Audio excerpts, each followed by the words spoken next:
Good afternoon. I'm Kyle Spencer with Bobcat Sports. Texas State honored former Bobcats this past weekend at the annual homecoming football game. It was a close contest through the first half, but the New Mexico Aggies pulled away in the third and fourth quarters to hand the Bobcats a 45-35 loss. In the crowd at Bobcat Stadium were many former students who returned to celebrate their college years and to root for the home team. The Texas State Alumni Association had a tailgate providing free food, drinks, and music for its members.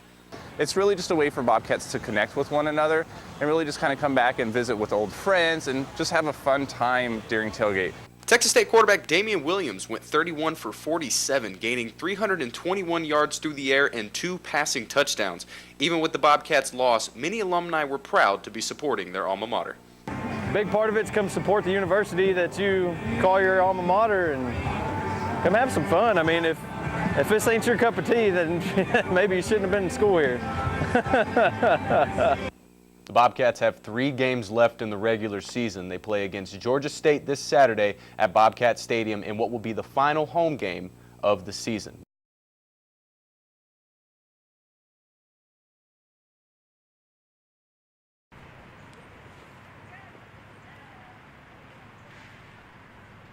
I would say my favorite part about Sewell Park is definitely the river itself. It's an obvious answer, but it's gorgeous. It's nice that we have such an emphasis on the river here at Texas State, and it's beautiful to have a clear river that's naturally clear because we work to have it that way. Probably just float the river, tubing. I mean, it's just chill. Like, you're just chilling with your friends, and you're like floating and talking all at the same time, so.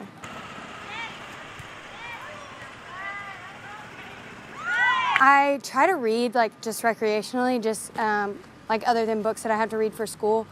So when I have a little bit of time during class, I like to sit on one of the steps and just kind of stick my feet in. It's not too cold outside. And just kind of relax. Like that's kind of my own time to kind of get away from school, you know, get out of reality for a little bit before I have to go back into it, so.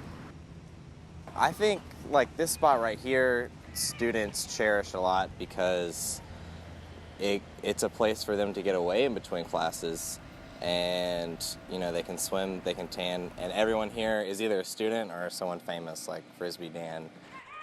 Even though when there's a lot of people, I don't know, I like being outside, all the trees, and when it's warm outside, it's nice to like cool off in the river, just jump in real fast, and yeah.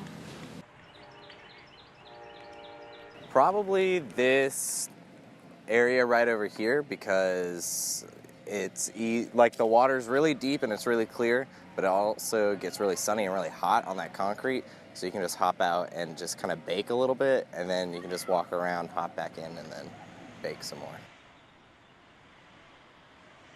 I think the river and Sewell Park means different things to different people, whether that's like in a spiritual sense or where they, you know, this is their one place that they have access to that they can come and recreate, whether it's like I've seen people play spike ball or like hammock or slackline or anything. So I think it's a big part of students' lives.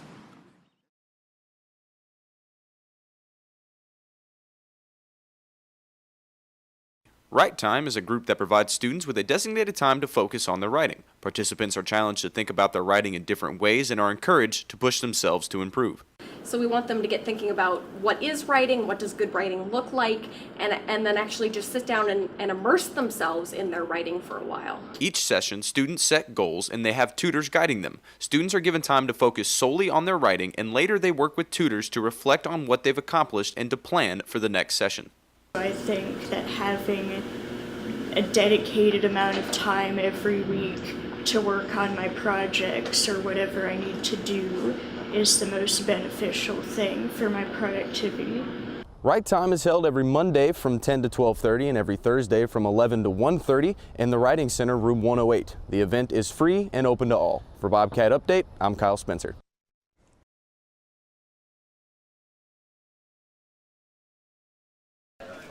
Pan-African Action Committee is a multicultural student organization that seeks to expand Black studies on campus. The committee also promotes diversity and challenges the way culture is taught and learned. It really is just about making the campus different in terms of Black students, students of color, and the way we like teach and learn about culture. The Pan-African Action Committee meets every Wednesday in the LBJ Student Center.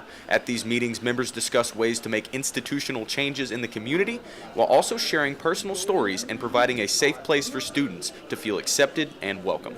I would say the PAC is a very, very close-knit community, and then it also provides you a space for you to go make changes that you and other people around you for years to come can see and be affected by. For more information on the Pan-African Action Committee, you can visit the Texas State website or follow them on Twitter at Pan-African-Act. All students are allowed to participate in events and are encouraged to join. For Bobcat Update, I'm Kyle Spencer.